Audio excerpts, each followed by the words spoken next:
imagine, a minor storm was brewing. When Janaki Maami was young in the village, girls stayed indoors. She had a brother who even now visited her once a year. When he got his first cycle, the young Janaki had burned with a fierce desire to ride. She badgered her brother until he agreed to teach her to ride. They took the cycle to the old abandoned field, and with a secret thrill of the forbidden, Janaki learned to ride the cycle.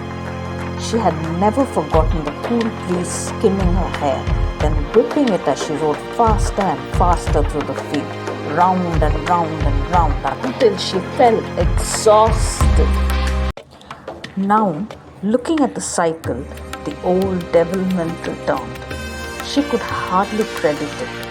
She was a 55-year-old woman, but her heart was being tugged by the memory of yesterday's wind in her hair. Chi-chi, she clapped the thought aside. Ravi was away at school for the greater part of the day. He only returned in the evening. Kamala also went out to work. Srinivasan too, of course. Janaki Maami had to wrestle for most of the day with this strange, wild longing in her foolish heart.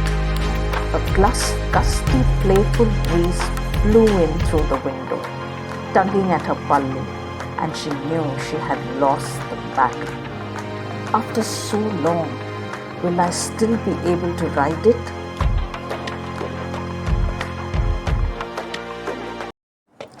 It was a good thing she wore her sari in the orthodox way, wrapped tightly round each leg. The boy's cycle didn't get in her way.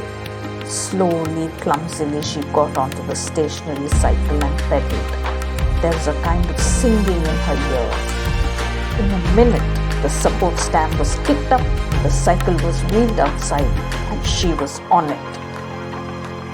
The Srinivasan family lived in a large colony of flats in a cul-de-sac. There was lots of playground space, lawns, and the road was quiet, far from the busy main road. It was afternoon. Most of the ladies were inside watching TV.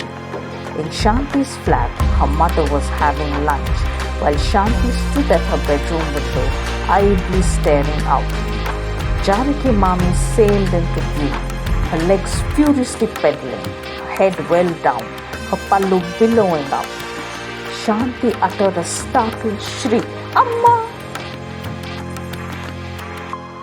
At that moment, Janaki Maami's soul, which was perched on a smiling cloud of self-confidence, came back to its usual place, and she almost fell off, at the last moment steadying herself with her left leg.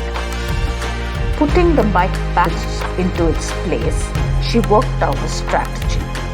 She could not pretend it had never happened. That blabbermouth Shanti's mother was sure to be, even now, lying in wait for Kamala, to beckon her with spurious concern for her day, and to blurt out the whole truth with some spice thrown in. Useless too to argue that Kamala and Srinivasan would forgive the one transgression in long years of service. Srinivasan had borne enough of her tantrums. Worse, he might even think she had nagged him to buy the cycle for her own sake. Better to brazen it out and bring up the subject herself.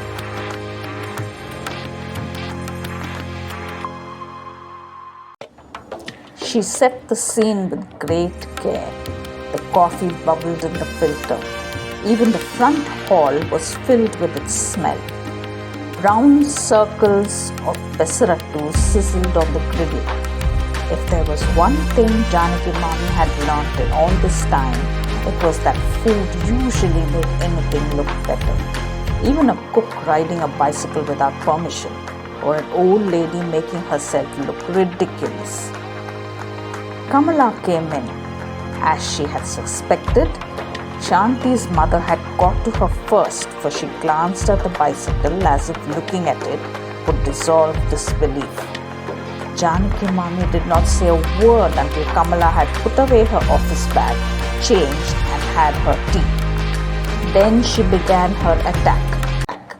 We'd run out of chocolate, sugar stocks were low, We needed coffee powder. I didn't want you to go immediately after you came back. I thought I'd go on the cycle. That Shanti, she shrieked as if someone was strangling her. Why do you look at me like that? What crime have I committed? Did I steal something? Just wrote that cycle, that's all. In this day and age, is that wrong? Don't be so old-fashioned. She ended on a flourish, hitched her shoulder at Kamala and went inside triumphantly. Kamala was simply floored. What could anyone say in the face of such eloquence? Janaki Maami had marshalled her arguments like a seasoned lawyer. Of course, she had done no wrong beyond offending the proprieties of some old-fashioned people. If she said anything, she would now be labelled old-fashioned. Bravo, Janaki Amma, she silently applauded. Srinivasan, however, would need careful handling. He couldn't care about being called old-fashioned if his sense of propriety was offended.